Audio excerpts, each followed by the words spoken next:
All right, I discovered a secret. If you're going to put a leveling kit on your truck and run 35-inch tall tires, there's a way to do it to where you achieve zero rub. Pulling in, pulling out, doesn't matter. Full lock, doesn't matter. Zero rub, all right, without wheel spacers and without cutting anything. And this has been a game changer. So this is my 2019 Ram 1500. It is a 4x4 and it does have the off-road package. So it came factory with a 1-inch lift. I couldn't figure out where the 1-inch lift was coming from at all. I called everybody, all the four-wheel off-road parts, nobody knew, stores. Nobody had any idea if it was a spacer on top, if it was, a bigger coil spring itself. I even called Mopar, they had no idea. So long story short, it was a little difficult to figure out which lift kit to put on this truck, but I ended up going with a 2-inch ready lift. And so far, I'll do a 10,000 mile review because we just turned 10K with it. I've been pretty happy with it overall. But the big one was, I want this truck to go 100K with zero issues. Dependable, reliable. I don't want to mess with wheel spacers. And truthfully, I've had several 1500s with leveling kits. I hate cutting into brand new trucks. It pains me. It's unnecessary a lot of times, and I've done it in the past, but I was just like, there's got to be a way this time around that I can do this without cutting, and I figured out a solution that I've been pretty happy with. So it's really one small key detail. That is a 35-inch tall tire. That is literally a 35, and here's the key, by 1150, okay, R20 tire. So that's been the secret to the success to keeping these guys from absolutely rubbing on any turns.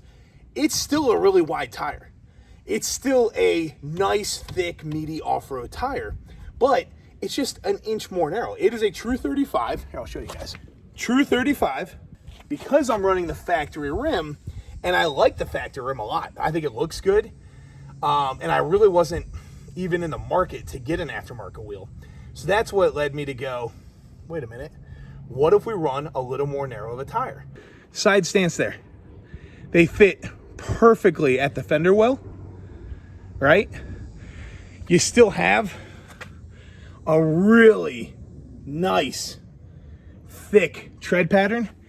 And, I mean, look, that truck is filled out nicely. I mean, it's sitting perfect. So by simply switching over from a 1250 to an 1150 tire, it brought in the tire just enough to where at full tilt, pulling in and out, I get zero rub. Only on a 2-inch leveling kit, and that is a true 35-inch tall tire. So I'm psyched. I don't have to worry about control arms because it's only a 2-inch leveling kit, and I didn't over max the control arms, even though I did replace the control arms. So those should last a long, long time. All my factory components are completely within spec. The truck sits perfectly leveled with like a 1/2-inch rake in the rear, and I might even bump that up with another 1/2-inch puck in the future. I'm not sure yet, but right now it sits perfectly level. And the only reason I would add that puck in the future is just for towing, because I don't want the truck to squat, like overly squat on something it could totally normally pull. So I might give it back that factory rake look. So when I tow, then it sits level or a little under. But running an 1150 tire, I was able to achieve everything I wanted. It gives it a nice aggressive stance. It's still a 35, so it fills it out really well in the fender wells. It's got a nice wide footprint, so when I do take it off-road, especially back to some of the hunting and fishing trails we go on, plenty of tread to tackle any obstacle I could need. And it rolls down the road perfectly smooth. So again, this is a factory rim, right? This is a 20, I believe it's a 20/8. Not saying this is going to be recommended for aftermarket wheels. When you start getting into the maybe 9 to 10, 12-inch wide wheels, you're going to start getting maybe a little more of that peaked tire sidewall. So this is good for a factory wheel, as I've discovered. Again, I can't stress that enough. I don't know what it would do for you on an aftermarket wheel. But if you're a guy like me that likes to keep your factory wheels and give it kind of that, I call it farm boy look on a factory truck, an 1150 works just as well, man, and I'm stoked.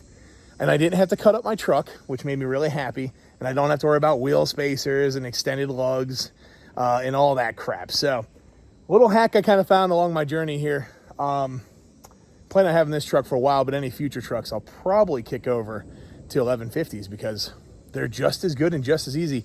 And you barely notice the width difference on a factory wheel. So check it out. Might be a tip you guys could use in the future. Let me know.